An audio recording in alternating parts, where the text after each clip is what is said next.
Well, YouTube, welcome back to Birds DIYs. It's Monday, November 11th, Veterans Day. Thank you for all the veterans out there. Thank you for everything you do. Got a little bit done. Got my 1-inch conduit running. I'm gonna support this a little more. Forgive my shakiness of the camera at the moment. It's a little cold. It's about 38 right now and still dropping. To Texas weather. So I got my 1-inch conduit running over to the stand and the 100-watt Rich Solar polycrystalline panel. Got some conduit over here. This is I realized that pushing through these 10-foot sticks of pipe was not going to be realistic in this 1-inch with this 10-auger wire. So I've got 2 individual pipes running. This is my positive box running in here to my Y splitter. I've got them hooked up right now. I'm not sure how much I'm actually getting off this one panel because I've got them all tied together. I'll show you here in a second. But I've got a Y splitter for my second positive when my other polycrystalline Rich Solar panel comes in, and this is my negative. So I got my box right here for the positive and my box right here for my negative coming in. I'm going to seal these up. I was just running out of time with the weather dropping and the rain. I got done what I could at the moment, kind of rushed through it. So I've got my negative running through here. I'll tell you guys, it's a pain in the butt pushing these wires through.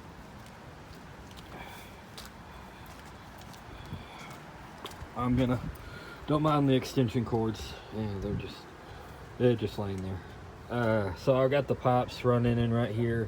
Again, I could have done a better job, a little cleaner of a job, but like I said, the temperature's been dropping, the wind's been blowing hard, and the rain on top of that, it really made it kind of miserable.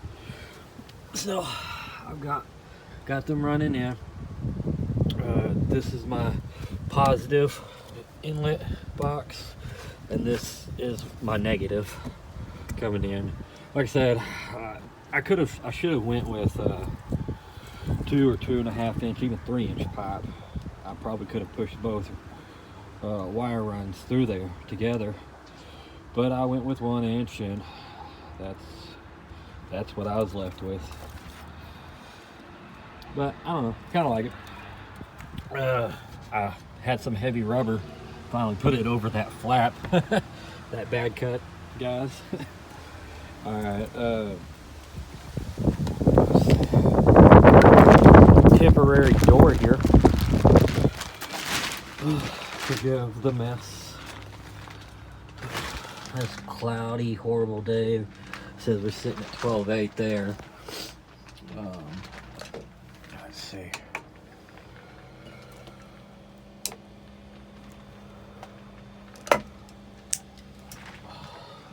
Love these little Harbor Freight lights. But okay, what we got going, you see my negative wire coming up, going to my negative bus bar, my black 10-auger going to my positive bus bar. I'm not gonna leave the wires like this. I am gonna clean it up. I had a lot of it wire loomed and stuck to the pole, and it was a lot cleaner before I started, and then I punched holes through, and I didn't realize where I was going with it. I should have punched a smaller hole with the drill bit.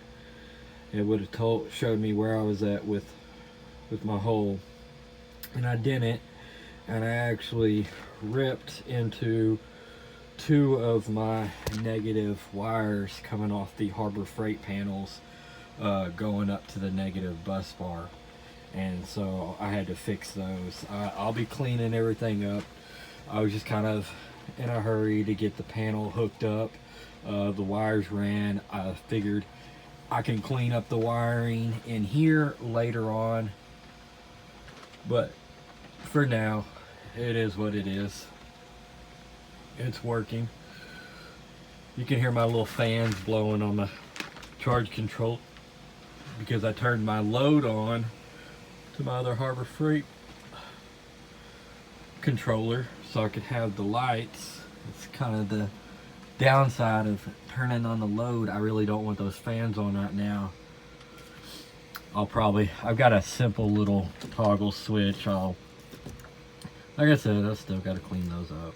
I'll probably put a little toggle switch on this so I can turn those fans on and off when it's hot outside, but oh well. We'll go ahead and turn that off. Let it build up. Those are actually charging on the Harbor Freight controllers that's coming in. I don't have those normally hooked up. All my other Harbor Freight panels are going to the bus bar. This one is for those Harbor Freight panels, those older ones, those 15 watt a piece panels, and I got 4 of those. Those come into here, and then they come off and tie into the battery terminal on this other Harbor Freight controller. And then I got a load wire running to those deals, and I've got my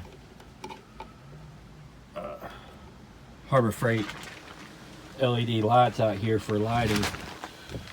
And then off the other battery, I got the 14 gauge wire running into the house to the other Harbor Freight controller. That way I could have some of the lights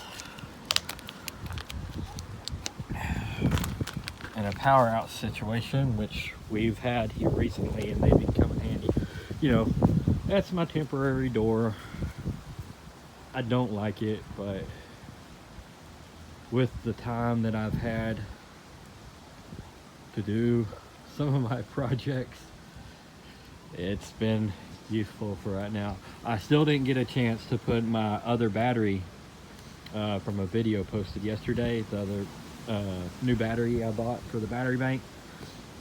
I didn't get a chance to put that in the box, put the 2 gauge cables and hook it up, and I didn't get a chance to build a new 2 gauge negative cable from the battery bank to the power inverter, just for the simple fact I was running out of time. But I like it.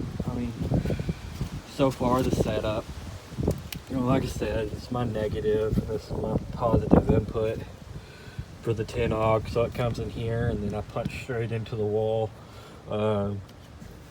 These panel boxes, I think, were about $6 a piece at Home Depot.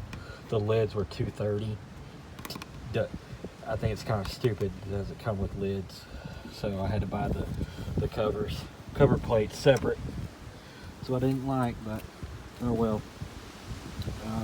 I see now that I should have put some bracing on the pipe here, fix it to the wall a little better. That's my bad, I've been in a rush.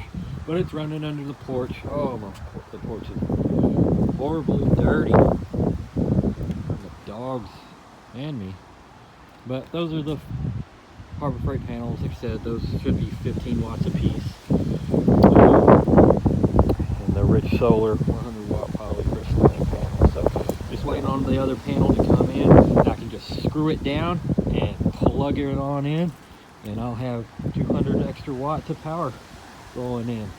And you know, these are the newer Harbor Freight panels, which are 25 watts a piece. And I got all this. Alright guys, just wanted to give you an update. Alright, thanks for watching.